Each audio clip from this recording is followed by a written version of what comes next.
You think your memory is getting worse, but memory was never the first thing collapsing. Think about last month. Not the major events, not the holidays, just ordinary life. Most of it is already gone. Not erased, not forgotten. Never fully recorded. And that's what makes this dangerous. Because the system doesn't need to remove your memories after they happen. It only needs to prevent deep experience from forming in the first place. A notification, a recommendation, a headline, a message, another interruption before the previous moment fully settles. And eventually, the brain stops treating experience like something worth preserving. Life continues, the calendar continues, the archive continues. But fewer moments leave enough depth to survive. That's why years begin collapsing together. Not because time accelerated, because modern environments optimize for exposure, not encoding.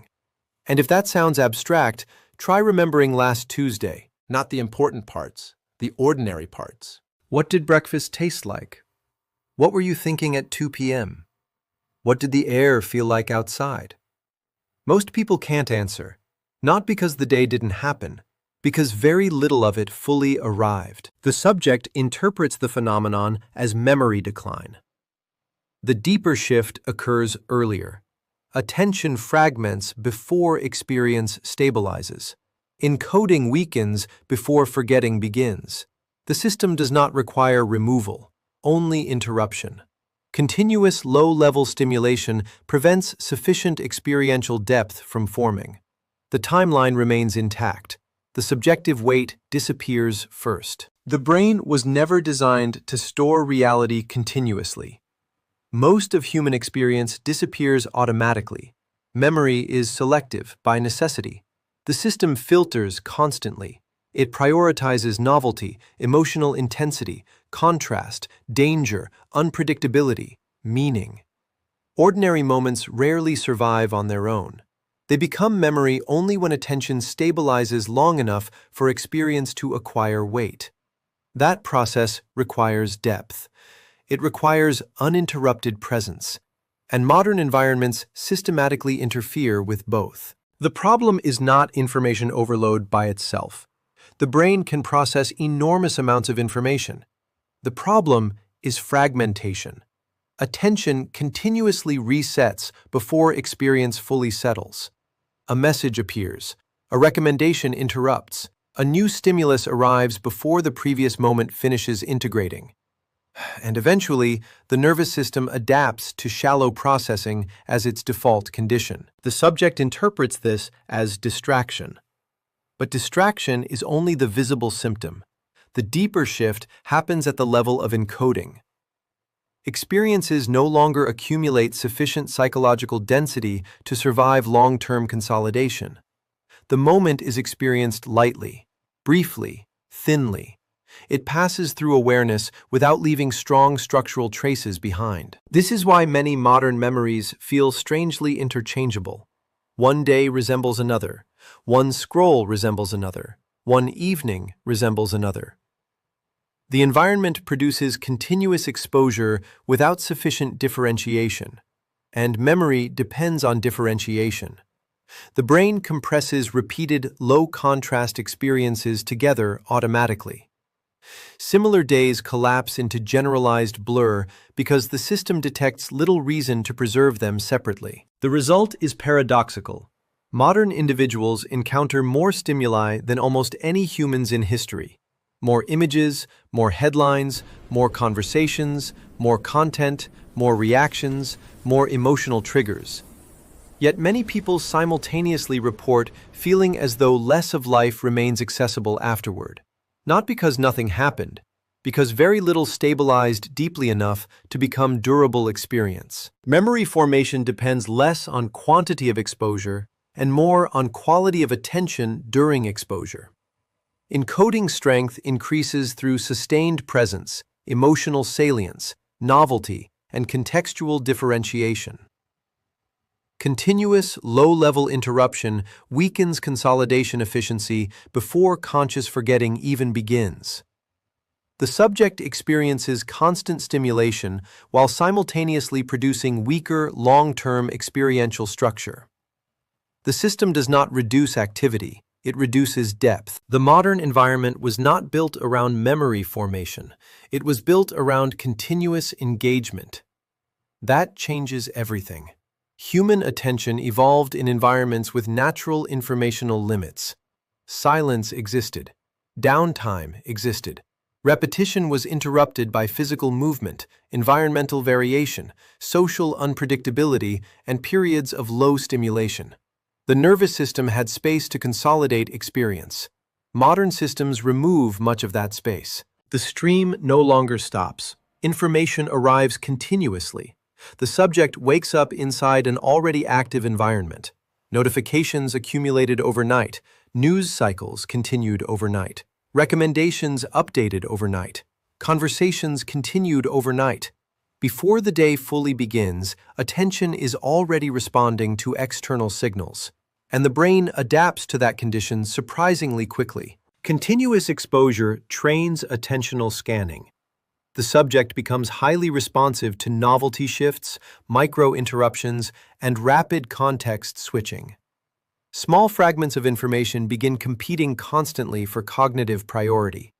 Most of them feel insignificant individually, but together they produce a fragmented attentional structure that rarely stabilizes long enough for deeper experiential encoding. This is why ordinary moments often feel strangely incomplete now. A conversation occurs while attention partially monitors something else. A meal occurs while another layer of cognition remains attached to incoming information. A walk occurs while anticipation already moves toward the next task, the next message, the next interruption. Experience becomes divided before it fully forms, and division weakens memory density. The brain remembers what attention truly enters, not what merely passes nearby, not what shares space with 10 competing inputs, not what exists inside fragmented awareness. Presence determines encoding strength far more than duration alone. A fully inhabited minute can produce stronger memory than an unfocused hour. Modern environments optimize against that depth constantly, not intentionally in some dramatic conspiratorial sense, structurally, economically, systemically. Platforms compete for attentional continuity. Applications compete for return frequency. Interfaces compete for interruption access. The subject remains connected across multiple streams simultaneously because modern systems reward ongoing engagement more effectively than disengagement. And eventually, the nervous system stops expecting uninterrupted experience entirely. Continuous exposure environments produce chronic attentional fragmentation through persistent low-intensity interruption. The individual interruptions appear cognitively inexpensive. The aggregate effect becomes structurally significant. Context-switching frequency increases. Sustained attentional immersion decreases. Experiential consolidation weakens progressively over time. The subject remains informed continuously while inhabiting fewer moments completely. Attention was never meant to remain divided indefinitely. The brain can multitask superficially for short periods, but memory formation depends on something much narrower: stable entry into experience. The moment attention fragments repeatedly, experiential depth begins collapsing almost immediately, and modern systems fragment attention constantly, not through dramatic interruptions, through small behavioral fractures. A quick check, a brief glance, a background notification, a momentary context switch that feels too minor to matter. But memory operates cumulatively. The brain does not evaluate interruptions emotionally, it evaluates structural continuity, and continuity keeps breaking. That changes the texture of experience itself. Moments stop feeling fully inhabited. Conversations become partially buffered by anticipation. Activities become layered with low-level monitoring. The subject never completely exits the surrounding information field. Part of cognition always remains externally oriented. Waiting, scanning, anticipating the next signal before the current moment fully settles. And anticipation interferes with encoding. The nervous system prioritizes incoming novelty over stable consolidation because novelty historically carried survival value. Modern environments exploit that mechanism continuously. The next update always appears potentially relevant. The next message always appears potentially important. The next recommendation always suggests unfinished relevance. Attention stretches forward before the present moment fully closes. This produces a strange psychological effect.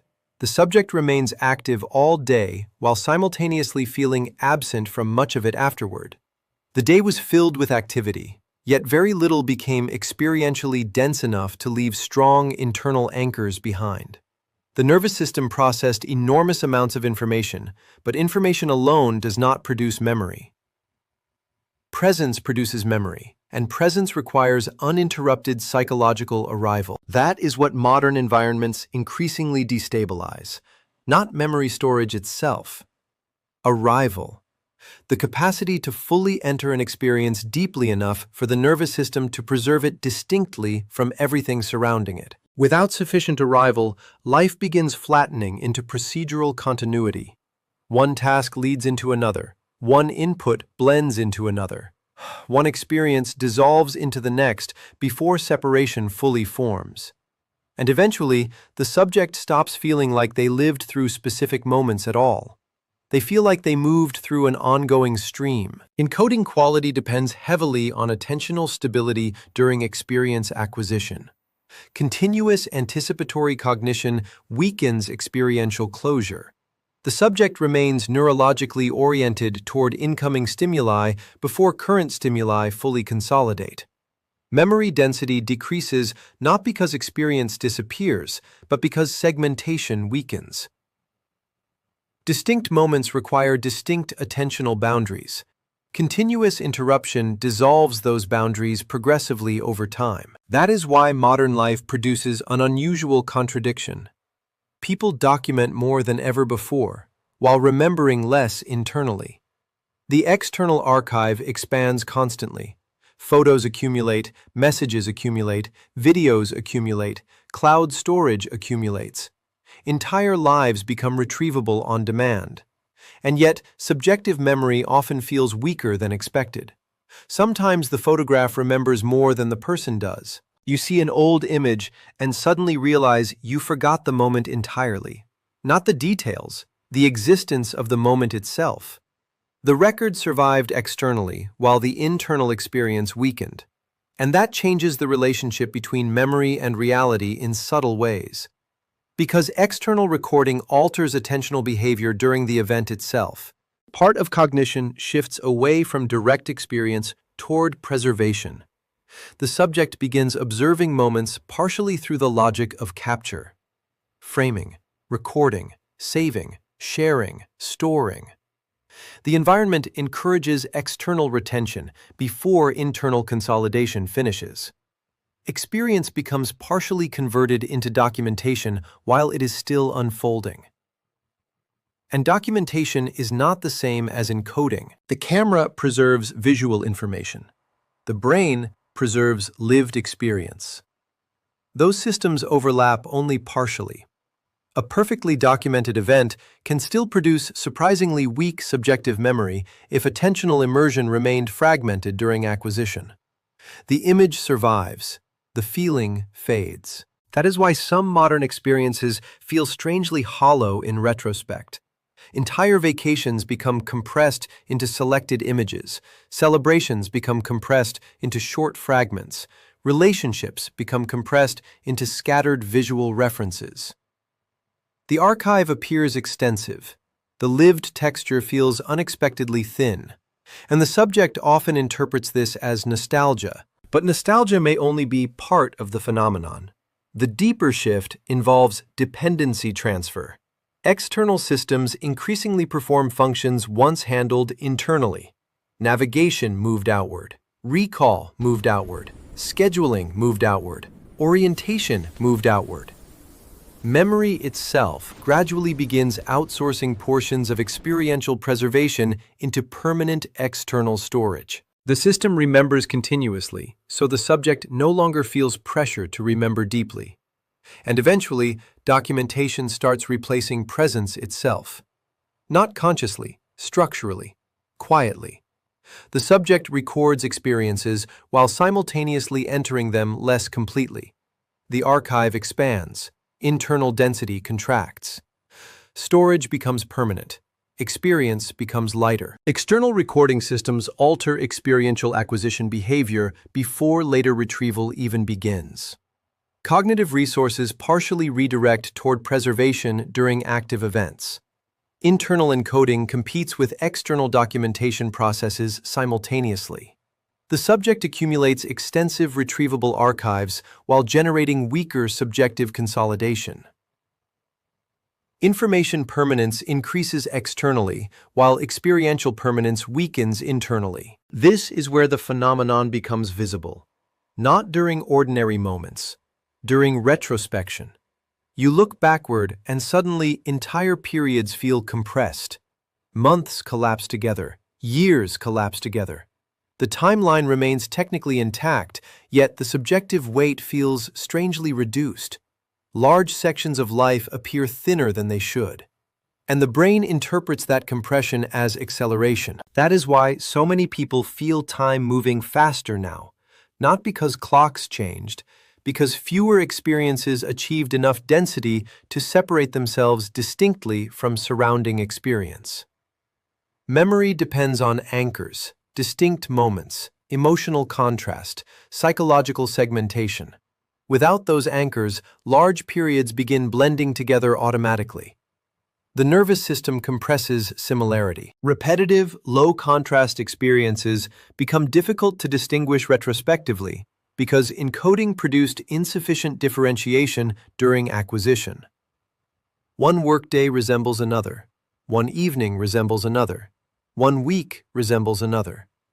The archive contains activity, but fewer moments stand apart strongly enough to interrupt the continuity of the stream. And interruption is what creates temporal texture. A childhood summer often feels long in retrospect because novelty density remained high. New environments, new experiences, new emotional states, new sensory contrasts. Attention entered experience deeply because the environment demanded adaptation continuously. Distinct encoding created distinct memory anchors. The brain preserved separation between events clearly.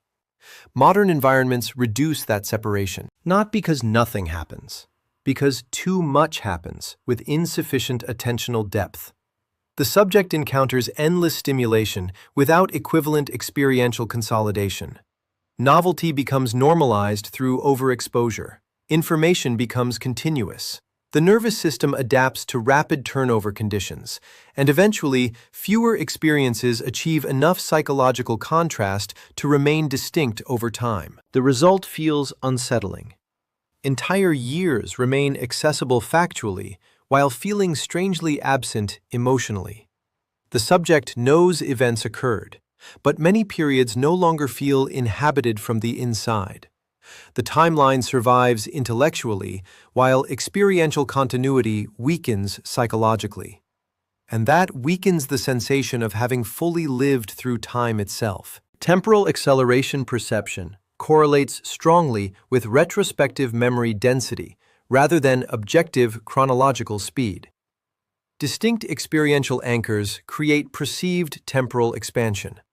Repetitive low-differentiation encoding creates perceived compression. Continuous exposure environments reduce segmentation between experiences through attentional fragmentation and novelty normalization simultaneously.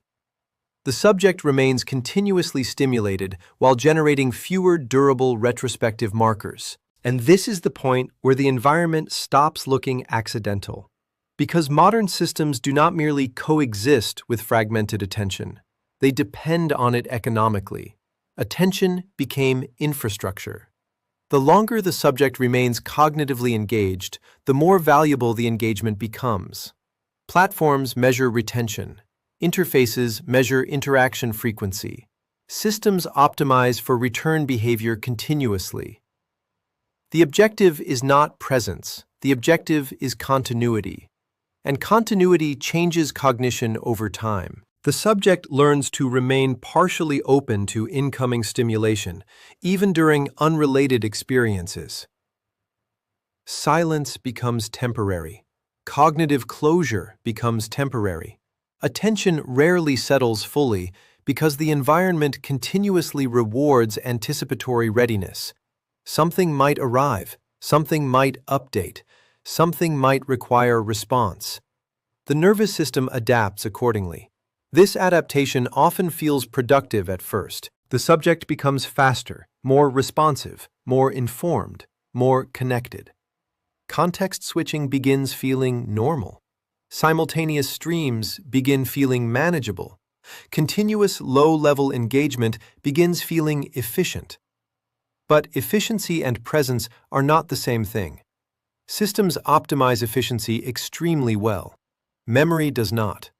Memory requires depth inefficiently. Deep experience is slow. It requires uninterrupted immersion. It requires moments that are psychologically entered rather than continuously monitored from partial distance. And modern attention economies systematically compete against that condition because uninterrupted presence reduces interaction opportunities elsewhere.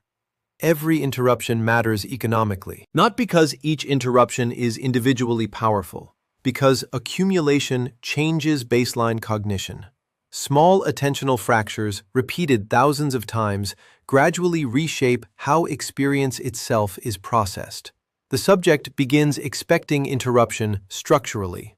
Continuous partial engagement becomes psychologically normalized. Full immersion begins feeling increasingly unfamiliar, and unfamiliar states occur less often. That is why many people struggle to remember when they last experienced complete psychological arrival. Not stimulation, not entertainment. Arrival. A moment where attention settled deeply enough for the surrounding environment to temporarily disappear. Those states still occur occasionally, but modern systems rarely reinforce them. Continuous engagement remains more economically valuable than uninterrupted presence. So the environment keeps rewarding fragmentation, and fragmented attention keeps producing weaker experiential encoding. Attention economies optimize for behavioral continuity rather than experiential depth. The subject remains persistently available for re-engagement across multiple systems simultaneously. Interruption frequency becomes structurally incentivized because each re-entry opportunity carries measurable economic value. Over time, the nervous system internalizes continuous anticipatory openness as a stable operating condition. Sustained immersive attention becomes less common not through prohibition, but through progressive environmental incompatibility. And eventually, the effect becomes difficult to ignore. The subject starts noticing gaps everywhere. Entire conversations disappear unusually quickly. Weeks feel incomplete almost immediately after they end. Vacations feel distant while they are still recent. Events remain visible in the archive while feeling strangely inaccessible internally. The records exist. The lived weight weakens. That is the memory density collapse. Not total forgetting. Something quieter. The reduction of experiential thickness across ordinary life. Moments continue occurring. The nervous system continues processing. The subject continues functioning normally. But fewer experiences achieve enough depth to become psychologically durable. And durability matters more than volume. Modern individuals accumulate enormous quantities of informational contact every day. Yet informational contact does not automatically become memory. Memory depends on emotional distinction, attentional immersion, contextual separation, and experiential arrival. When those conditions weaken repeatedly, the archive continues expanding while subjective continuity thins. Life starts feeling flatter in retrospect. Not necessarily sad, not necessarily empty, just strangely difficult to hold on to. The subject knows the years happened, but many of them feel compressed into generalized atmosphere rather than distinct lived structure. The details blur together because the nervous system encoded them with insufficient differentiation during acquisition. And eventually, the subject begins adapting psychologically to that condition. The blur becomes normal. The inability to recall ordinary weeks becomes normal. The feeling that months disappear instantly becomes normal. People stop asking why memory feels thinner because everyone around them reports the same phenomenon. Shared normalization removes urgency. The condition becomes cultural before it becomes conscious. That is what makes the collapse difficult to detect early. Nothing appears broken dramatically. The subject remains informed, connected, productive, socially active, continuously stimulated. External functionality survives. Internal continuity weakens quietly underneath it. The timeline keeps moving. The archive keeps growing. But fewer moments retain enough experiential density to resist compression afterward. And once compression becomes expected, acceleration starts feeling inevitable. Memory density declines progressively when attentional fragmentation becomes chronically normalized. The subject retains functional recall capacity while losing experiential differentiation across large sections of ordinary life. Continuous low-contrast encoding produces generalized retrospective compression rather than distinct temporal segmentation. Social normalization further obscures recognition because the phenomenon appears collectively distributed rather than individually pathological. And maybe that's why this realization feels so unsettling once you notice it. Because the problem is not dramatic enough to trigger alarm. Nothing was stolen visibly. Nothing disappeared suddenly. The subject continues living normally. The routines continue. The goals continue. The interactions continue. The system does not remove life externally. It reduces depth internally. That is a very different kind of loss. The subject remains present physically while becoming increasingly absent experientially. Days continue filling with activity. Schedules continue filling with tasks. Feeds continue filling with information. But the nervous system enters fewer moments completely enough for those moments to stabilize as durable internal structure. And eventually, life starts feeling lighter than it should. Not easier, lighter, thinner, more difficult to emotionally grasp in retrospect. The years continue accumulating objectively while feeling strangely compressed subjectively. The archive proves the life existed. Photos exist, messages exist, locations exist, records exist. Yet many of those periods no longer feel fully inhabited from the inside. The subject remembers facts without recovering experience. And over time, the distinction becomes normalized. People begin speaking about disappearing years as though acceleration were simply part of adulthood. Time moves faster now. Everybody says it. Everybody recognizes it. Almost nobody questions the environmental conditions producing it. The phenomenon becomes culturally accepted before it becomes structurally examined. That is what makes the system effective. It does not require obedience. It does not require isolation. It does not require direct control over thought. It only requires continuous, partial attention, distributed across enough streams for deep experiential encoding to weaken naturally over time. And modern environments accomplish that continuously. The subject remains connected constantly, while arriving fully less often. Presence fragments. Encoding weakens. Compression increases. Memory density declines. And eventually, large sections of life begin passing through the nervous system without leaving proportional psychological weight behind. Not because life disappeared, because uninterrupted presence did. The system does not require experiential removal. Reduction of attentional depth produces sufficient long-term compression independently.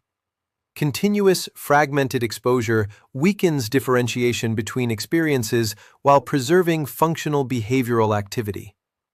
The subject remains operational, informed, socially integrated, and cognitively stimulated. Yet, subjective temporal density progressively declines beneath external functionality. The timeline survives. experiential gravity weakens. Maybe you don't feel like your life is disappearing because time moves faster.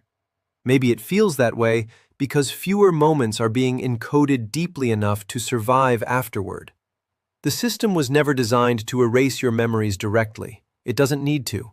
It only needs to keep attention moving continuously enough that experience never fully settles into durable form. And once that happens, the effect becomes almost invisible. The subject remains active. The subject remains informed. The subject remains connected. But fewer moments acquire enough psychological weight to remain distinct over time. That is why entire years can start feeling strangely compressed. Not because nothing happened, because too little of it fully arrived. Memory was never designed to preserve continuous exposure equally. It preserves what attention truly enters, what experience fully inhabits, what leaves enough contrast, depth, and stability to survive consolidation. And modern environments systematically interfere with those conditions every day. So maybe the real question is not, where did the years go? Maybe the real question is, how much of your life actually received enough uninterrupted presence to become part of you?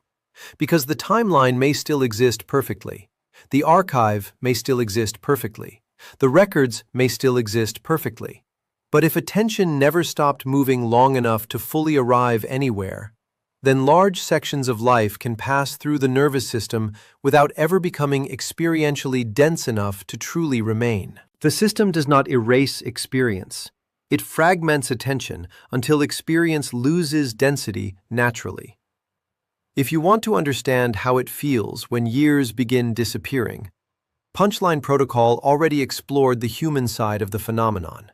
If you want to understand the structural conditions producing it, the investigation continues here. And if you want to understand what these patterns mean once they connect together, Debrief Protocol waits at the end. Interpretation remains yours.